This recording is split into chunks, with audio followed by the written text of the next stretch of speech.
Abra sua Bíblia em Isaías capítulo 43. Vamos ler do versículo 16 até o versículo 20. Então eu quero mais uma vez parabenizar você, Israel.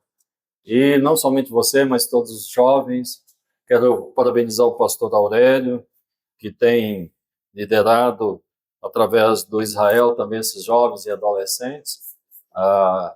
Quero parabenizar todos aqueles que têm ajudado esse trabalho, né? E ele vai ser muito mais frutífero ainda. No próximo ano será muito maior. Quantos declaram isso em nome de Jesus?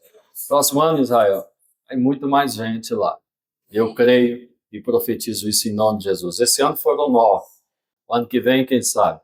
29, 39. Você crê nisso, Israel? Se você crê, toma posse então, porque vai acontecer. Isaías capítulo 43, versículo 16. Vamos ler ali todos juntos, na mesma versão.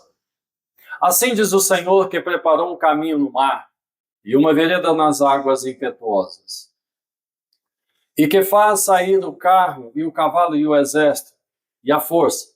Eles juntamente se deitam e jamais se levantarão, estão extintos, apagados como o pavio. Não vos lembreis das coisas passadas, nem considereis as antigas. Eu faço uma coisa nova, que já está para acontecer. Não percebeste ainda? Porém, um caminho no deserto e rios no ermo. Os animais do campo me honrarão, e os chacais e as avestruzes, porque porei águas no deserto e rios no ermo, para dar de beber ao meu povo e ao meu povo escolhido. Amém? Eu quero nessa noite trazer uma palavra para você, uma palavra rápida, uma palavra breve. E o título dessa palavra é Prepare-se para crescer. Quantos aqui desejam crescer? Amém? Aleluias. Então preste muita atenção, porque o Espírito do Senhor vai falar com você nessa noite. Há duas formas diferentes de ver a vida. Nós podemos ver a vida olhando para frente, ou podemos passar pela vida olhando pelo retrovisor. Normalmente os inseguros, aqueles muito preocupados, eles ficam muito olhando pelo retrovisor, né? Já observei isso. Eles sempre acham que vem uma ameaça atrás, né? E quando nós estamos olhando para trás, nós às vezes perdemos o foco daquilo que está diante de nós. E isso não é seguro. Olhar o retrovisor é para ser usado, sim. Mas o retrovisor precisa ser usado em momentos muito especiais, em momentos específicos. Nós não podemos nos dirigir, nos conduzir olhando pelo retrovisor.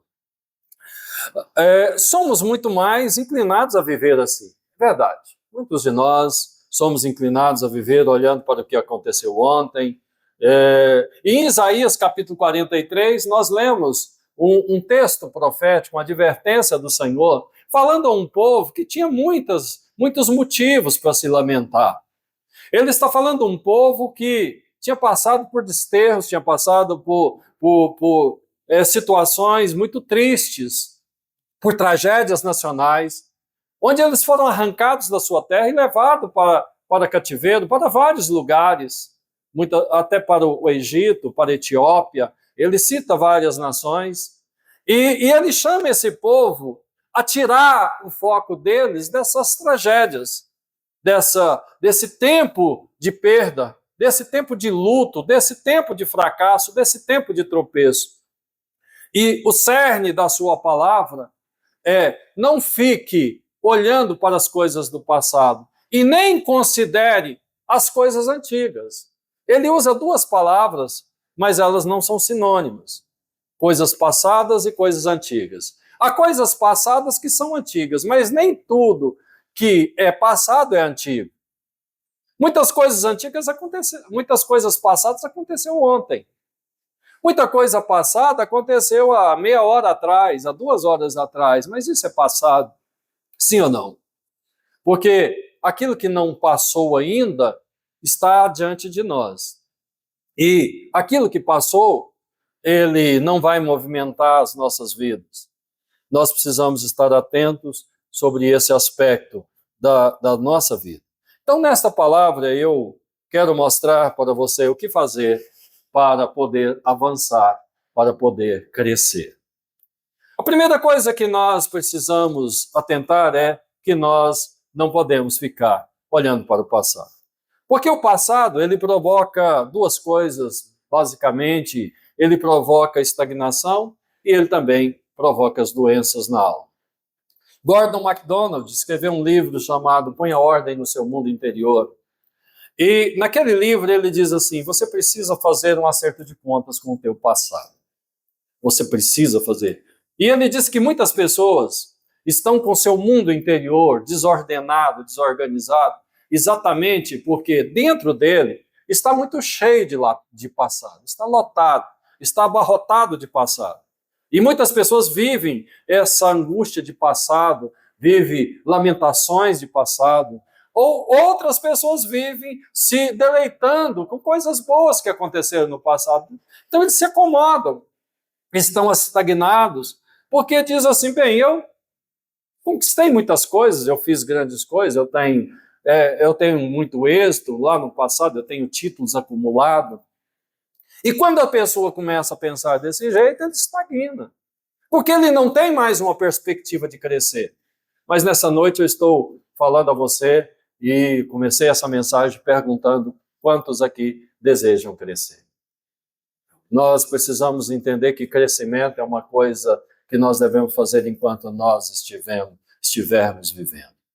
Eu vejo um Paulo preso em Roma, um homem já idoso, um homem já praticamente sentenciado à morte, ele estava esperando a hora do martírio, e ele escreve uma carta aos Filipenses dizendo assim, olha, não que eu seja perfeito, mas eu prossigo para o alvo, eu prossigo para o prêmio, para a vocação da minha fé em Cristo Jesus.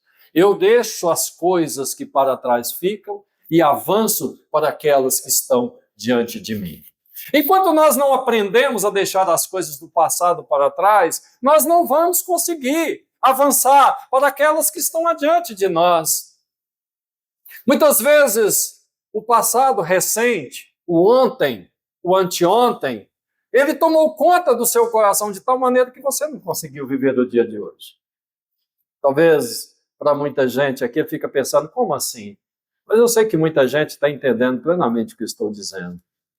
Às vezes o dia de hoje foi ruim, porque você teve uma contenda, um conflito anteontem, no sábado, na sexta-feira, ou ontem, no sábado. E até agora você está remoendo. Às vezes remoendo palavras que foram ditas a você, às vezes remoendo ofensas que foram dirigidas a você, às vezes remoendo agressões que foram direcionadas a você, e você então não conseguiu viver o dia de hoje. Você não conseguiu ter paz no dia de hoje. Você não conseguiu ter alegria no dia de hoje. Então nós precisamos compreender que ontem é passado. E o conselho do Senhor através do profeta Isaías, deixa aí naquele versículo 18, por favor, pastora Rawen. O conselho do Senhor está aí nesse versículo. Não fique lembrando das coisas do passado, não fique lembrando das coisas de ontem. O ontem passou. O ontem não pode mais mudar nenhum aspecto da sua vida. Ele pode ter feito estrago, ele pode ter sido bom, mas agora eu preciso me concentrar no amanhã, porque é o amanhã que interessa. O ontem já foi. Seja bom ou ruim, ele já foi. Eu preciso conquistar coisas novas. E ele diz, não fique considerando as coisas antigas. Há pessoas que chegam a certa idade, especialmente alguns depois de uma certa idade, da meia idade para frente, da melhor idade, né? Ou da velhice, e que fica, tudo que vai conversar, diz, olha, quando eu era criança, quando eu era jovem, quando eu era isso, quando era aquilo, tudo para ele tem uma lembrança de coisas antigas. E quando a gente olha para isso, a gente percebe que há melancolia, porque essas lembranças antigas, até por boas que tenham sido, elas são coisas que não pode nortear mais a vida de alguém, não pode alimentar mais a expectativa de vida. Passou. E quando nós ficamos presos nisso, nós não vamos desfrutar do novo, daquilo que Deus tem de novo para nós. Outra coisa é que, quando nós focamos, gastamos a nossa energia nas coisas do passado, isso vai provocar paralisia e vai colocar distrações. Paralisia e distrações. Ele irá nos paralisar e tirar de nós o tempo, a energia e a oportunidade para nós procurarmos crescimento. A energia. Por que energia? Porque nós temos uma capacidade de lidar com sentimentos. Essa capacidade ela é limitada. Nenhuma pessoa aqui consegue lidar com ressentimentos indefinidamente. Você pode lidar com ressentimento 1 hora, você pode ficar umas 2 horas lidando com ressentimento, umas 3 horas. E eu vou dizer uma coisa para você, o limite de você lidar com ressentimento é 24 horas. Talvez nem 24, talvez 12, vamos colocar 12, porque é o tempo útil de um dia, em torno de 12 horas. Né? Há uma palavra do apóstolo Paulo aos Efésios capítulo 4, se não me engano, versículo 17, diz assim: não se ponha o sol sobre a sua ira. Não se deixe colocar o sol sobre a sua ira. Sabe o que significa isso? Chegou às 6 da tarde, o sol caiu, então é hora de você fazer um acerto de contas com o passado. Esse dia já passou. Às 9 da manhã já passou, às 10 da manhã já passou, às 11 horas da manhã já é passado. E agora você vai se preparar para dormir. E quantas pessoas vão deitar e dormir e não vão ter sono? Sabe por quê? Porque estão incomodados exageradamente, estão preocupados exageradamente, estão angustiados exageradamente. Às vezes um vai dormir numa cama, alguns casais, outro vai dormir na outra cama, porque não querem ficar junto no mesmo leito, porque estão em desavença, porque estão em litígio. Então, em situações tais como essa, diz: vem cá, nós vamos viver de passado ou nós vamos focar no nosso futuro? Nós vamos levar esse problema de hoje para amanhã? E o que é que nós vamos fazer com o problema de amanhã? Vamos levar o de hoje e o de amanhã para depois de amanhã? Significa que daqui uma semana você vai estar saturado de problema, você estará com o coração angustiado, você estará entrando em depressão, porque você está sobrecarregado. Sobrecarregado de mágoa, sobrecarregado de ressentimento. E tem mais um detalhe, isso vai agravando cada vez mais. Porque a tristeza de hoje, ela vai produzir no coração da outra pessoa um ressentimento. E esse ressentimento, ele vai ficando maior cada dia fica maior, cada dia fica maior. Então significa o quê? Como é que o apóstolo Paulo diz: não se põe o sol sobre a sua ira?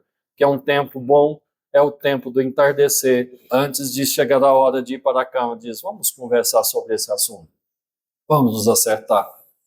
É assim que a gente evita levar o problema de hoje para amanhã, a ira de hoje nos acompanhar durante a noite. Para crescer, nós precisamos olhar para frente. E olhar para frente exige preparo e planejamento. Porque não tem sentido dizer que eu estou olhando para frente se eu não estiver planejando. Não tem sentido eu dizer que estou olhando para frente se eu não estou me preparando para aquilo que virá. Acho muito interessante o aspecto do deserto. O deserto parece que não tinha que ter muito planejamento, né? 40 anos no deserto, o maná caía todos os dias, eles pegavam do maná, se alimentavam, no outro dia era tudo igual, no outro dia também, a roupa não rasgava, os sapatos não ficavam furados, e, enfim, estava tudo suprido, estava tudo planejado, Deus cuidava de tudo. Mas as nossas vidas não é assim. Esse sapato que está agora no seu pé, que está novo, daqui a alguns meses vai estar velho, e você vai precisar de outro sapato. Essa roupa que você está vestindo agora, daqui a algum tempo ela vai estar rustida, e ela vai estar velha, e você vai precisar de outro. Né? Esse emprego que você tem agora, pode ser que daqui a algum tempo ele desapareça, nem exista mais. Essa função, esse cargo, ele pode ser retirado. É preciso, então, nós termos uma perspectiva de coisas que ainda não vieram. Mas nós não podemos ter isso também de uma forma angustiosa, angustiada, pensando que vai ser no futuro, que vai ser no futuro, que vai ser no futuro. Eu sei que preciso planejar o dia de amanhã, mas eu sei também que devo fazer isso com a ajuda de Deus. Porque Jesus nos exorta e nos ensina dizendo: por que ficais angustiados sobre o que haveis de comer, beber e de vestir? Confia no Senhor, porque o vosso Pai cuidará de vós. O meu pai vai cuidar de mim, o seu pai vai cuidar de você. Mas nós não podemos deixar de tomar providência. Porque há várias passagens na Bíblia que diz assim, que as mãos frouxas faz goteirar o telhado, né, e faz crescer o mato. E o preguiçoso diz: não vou trabalhar porque tem um leão lá fora. E ele diz: eis que virá repentina pobreza como um leão. Então tem muita gente que está vivendo muitas dificuldades hoje porque deixaram de ter uma perspectiva de futuro. Estão vivendo como se o dia de amanhã não viesse. Há jovens que estão perdendo a oportunidade de se profissionalizar, de estudar. Há adultos que estão deixando de considerar que a velhice virá, que as forças vão diminuir, que você precisa de ter alguma coisa que você conquista no tempo da sua força, no tempo do seu vigor. E esse tempo é hoje, é agora. Nós não podemos deixar as coisas irem acontecendo, pensando que o amanhã é um tempo que vai acontecer e nós vamos chegar nele desprevenido. Então nós precisamos olhar essa vista de perspectiva. Nós precisamos ter previdência. Previdência significa olhar para o futuro e nos preparar para ele. Pastor, mas você está dizendo que... Você citou a palavra de Jesus, diz: não se preocupe com o dia de amanhã, porque basta cada dia o seu mal. E Jesus diz: olha, Deus cuidará de vocês. E agora você está dizendo que nós precisamos de olhar para o futuro? Precisamos sim, queridos. Nós precisamos olhar com fé e com confiança.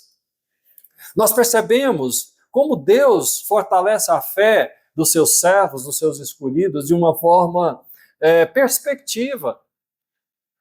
Nós observamos como Deus, de vez em quando, chamava Abraão e falava: Abraão, sai da sua tenda. Acho que Deus olhava para Abraão, percebia ele meio melancólico, meio desanimado, diz: vem aqui fora, vou te mostrar algumas coisas. E mostrava as estrelas do céu e dizia: Abraão, olha, conta essas estrelas do céu.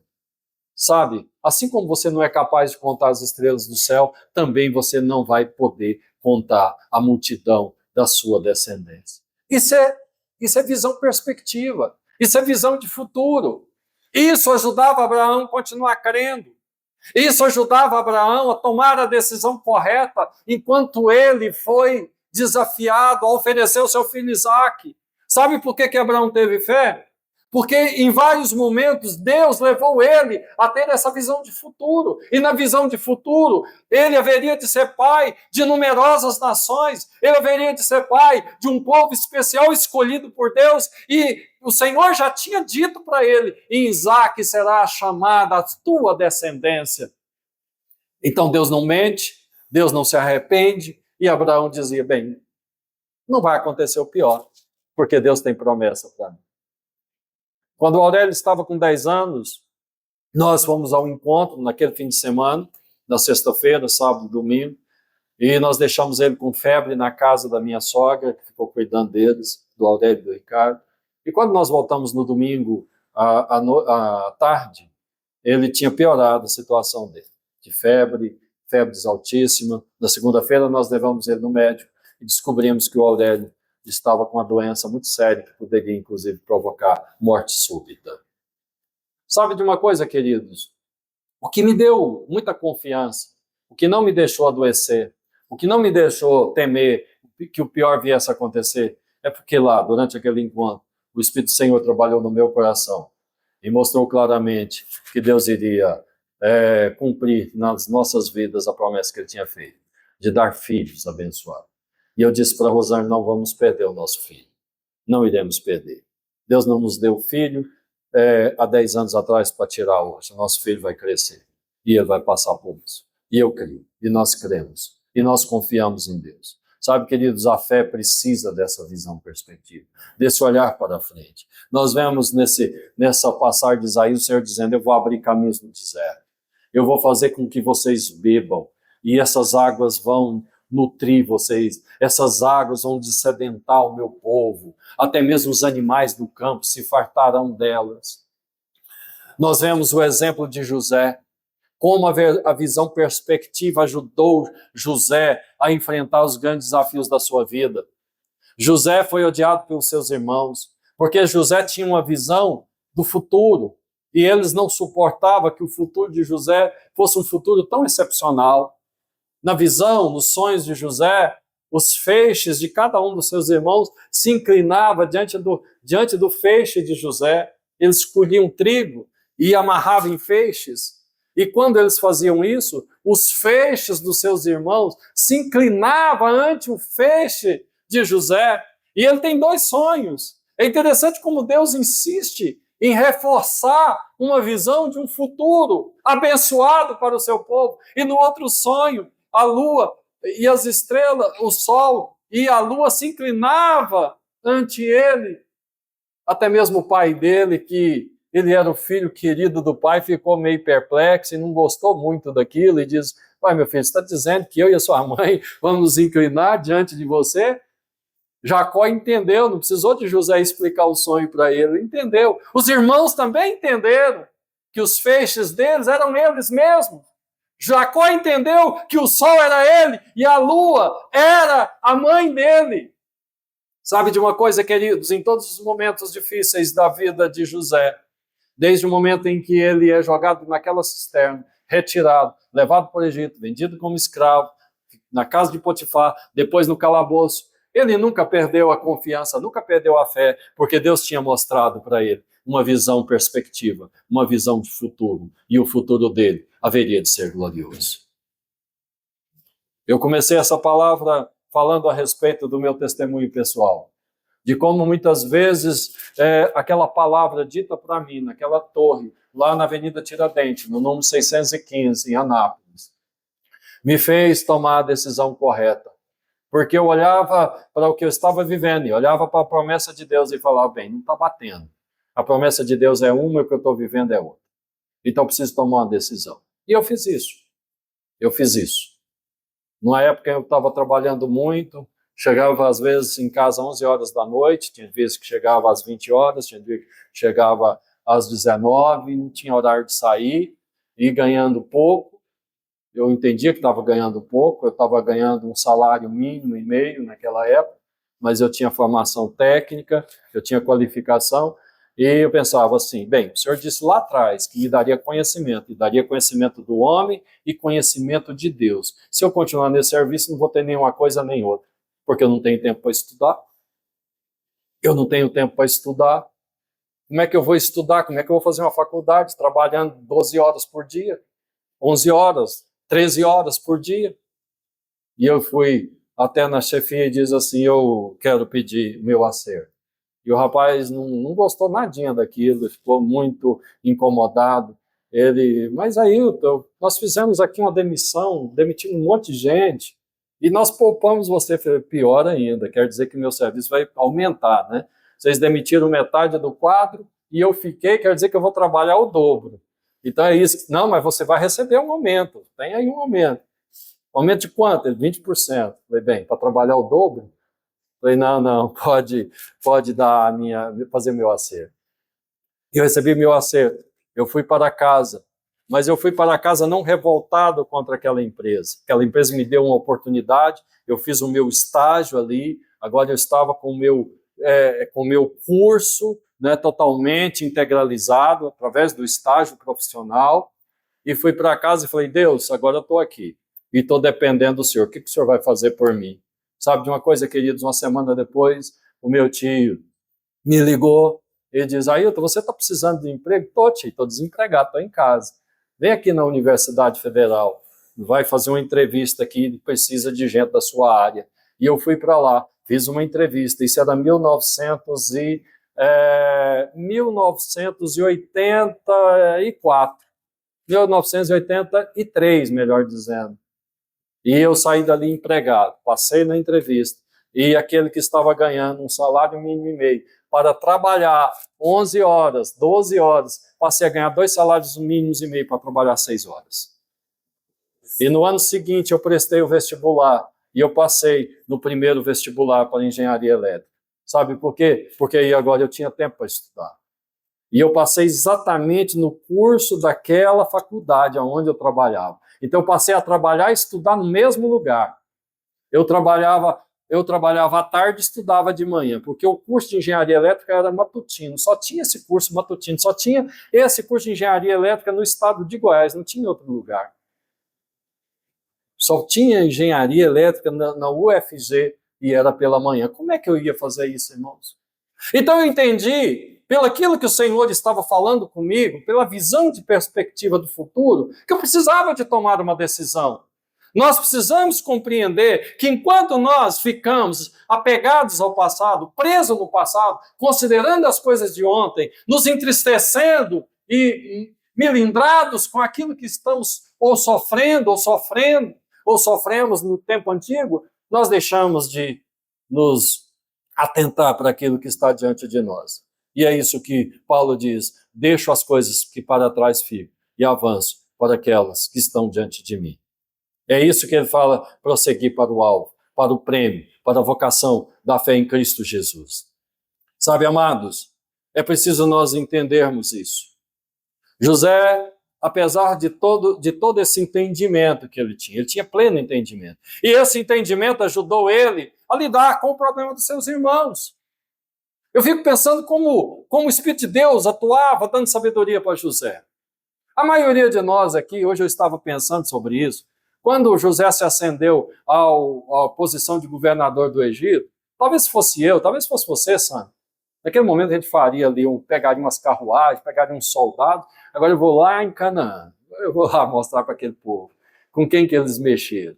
Vou mostrar para Simeão, vou mostrar para Judá, eu vou mostrar para aquele povo que eu estava certo, que o meu sonho se cumpre, vou mostrar para eles.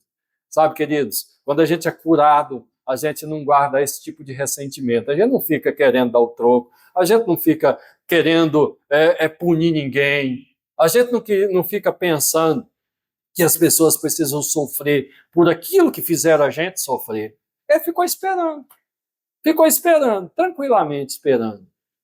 Porque o Senhor tinha dito, olha, os feixes deles vão inclinar diante do céu. Isso é coisa para Deus, não era coisa para ele. Às vezes, nós ficamos querendo resolver as coisas, nós queremos tomar nas nossas mãos aquilo que é para Deus fazer, e quando nós fazemos isso, Deus não vai fazer. E aconteceu tudo da maneira certa e ideal. Os irmãos deles foram até ele. E quando chegaram ali, José teve a oportunidade de mostrar toda a grandeza que ele tinha no Egito. E mais do que isso, quando seu pai Jacó falece, os irmãos ficam aterrorizados, pensando, e agora? Enquanto nosso pai estava vivo, José não fez nada, mas agora o nosso pai está morto, certamente ele vai se vingar de nós. E quando eles chegam até ele e dizem, e aí José, nosso pai Jacó antes de morrer falou que você tem que perdoar a gente. Ele olha para os irmãos dele com tanta tristeza, ele chora de tristeza e diz, vocês não entenderam nada, vocês não sabem o que é perdão, vocês não sabem o que é crescer, vocês não sabem o que é ir para frente. Eu não tenho ódio de vocês, eu não tenho mágoa de vocês, eu não vou fazer nada contra vocês, porque todo o mal que vocês intentaram contra mim, Deus transformou em bênção. E, para provar isso, queridos, nós vamos lidar com as pessoas e as pessoas vão lidar com a gente, e a forma com que eles vão lidar com a gente é a maneira com que eu já lidei comigo mesmo. Deixa eu repetir isso para você entender.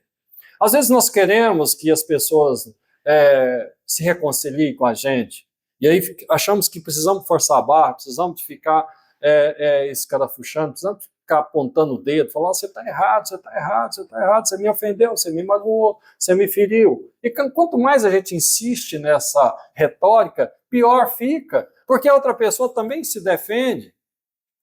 Mas José não fez isso. Quando ele tem o seu primeiro filho, que se chama Manassés, ele faz assim, Deus me fez esquecer todo o sofrimento da casa de meu pai. E depois ele tem o segundo filho, Efraim, ele diz, Deus me fez crescer na terra da minha servidão. Então, enquanto nós não esquecemos, nós não iremos crescer. É isso que José está dizendo. Manassés, Deus me fez crescer. Em Efraim, Deus me fez crescer. Enquanto você não esquecer, você não vai crescer. Enquanto você ficar preso às suas tristezas, suas angústias, seus tropeços, seus fracassos, as suas desventuras, as coisas não vão mudar na sua vida. O Espírito do Senhor te trouxe aqui nessa noite para falar ao seu coração: deixa o passado no lugar dele. Deixa o passado para trás. Deixa, seja bom, seja ruim, já passou. É tempo de olhar para frente. É tempo de coisas novas. Porque eu tenho coisas novas para você, diz o Senhor. Mas você precisa decidir, por fim, no passado, por um ponto final e dizer: o passado já passou. E eu estou olhando para frente, estou olhando para o alvo, estou olhando para o amanhã, estou olhando para aquilo que Deus tem para a minha vida. Quero convidar você a se colocar de pé. Quero convidar o grupo de louvor a se colocar aqui adiante. E nessa noite, eu quero dar uma oportunidade a você que quer vir aqui à frente e quer receber uma oração, enquanto nós vamos adorar o Senhor. Você que precisa de ter um acerto com o seu passado. Você que precisa pôr ordem no seu mundo interior. Porque há tantas pessoas angustiadas, há tantas pessoas sofrendo, há tantas pessoas amarguradas, porque estão sentindo dores profundas na sua alma, estão sentindo tristezas, e cada dia fica pior. Talvez você seja essa pessoa. Se você for, eu quero te convidar, sai do seu lugar, vem aqui. Eu quero orar por você. Eu quero orar sobre a sua vida. E quero orar pedindo liberação através do Espírito do Senhor. Porque é o Espírito do Senhor que sara, é o Espírito do Senhor que é Ele que restaura. Davi pecou, e quando Davi pecou, ele se sentiu abatido, e sentiu fracassado, e sentiu sujo, e sentiu muito sujo. E o pecado estava sempre diante dele. E ele escreve um salmo e diz assim: Senhor, o meu pecado sempre está diante de mim. Por isso o Senhor será tido como justo quando julgares. Mas depois ele diz: eu sei que o meu pecado está diante de mim, mas eu te peço uma coisa, Senhor: não retires de mim o teu Espírito Santo. Volta a dar-me a alegria da tua salvação. Sabe, queridos, quando nós estamos ocupados com aquilo que nós fizemos, ou com aquilo que aconteceu conosco, enquanto o nosso coração estiver cheio de ressentimento, ou cheio de culpa, tanto faz.